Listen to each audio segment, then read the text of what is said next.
હાલો સીધા ગોડાઉને જ આવી ગયા ને એક ક્લાયન્ટ નું કામ હતું તો એ ફટાફટ પતાવ્યું.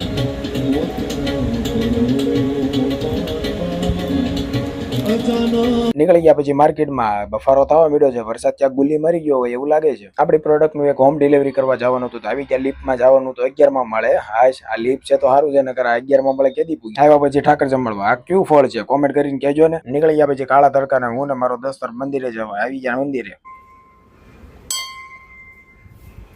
મંદિરે આવીને એટલે એક શાંતિની અનુભૂતિ થાય. મંદિર કયું છે એ કોમેન્ટ કરીને કહેજો. આ મારો દોસ્તાર પૂનમ ભરવા અહીંયા દર વખતે આવે છે તો આપણે આવ્યા એની હારું. આવ્યો પછી એક કેફેમાં પણ ઓર્ડર ને હજી વાર હતી તો આપણે પેલા ચેસ રમી લીધી, પછી પઝલ અને છેલ્લે ચાપસીડી રમ્યા. પછી કેફે વાળા કંટાળી ગયા ને આપણને આપણો ઓર્ડર વેલા આપી દીધો ને આપણને કહી દીધું હવે નીકળો અહીંથી. આવ્યા પછી ઘરે ને થોડુંક માથું દુખતું હતું. બેન બાર રોકાણ હતા પછી હવે મસાજ તો કરાવી જ પડે એની પાસે.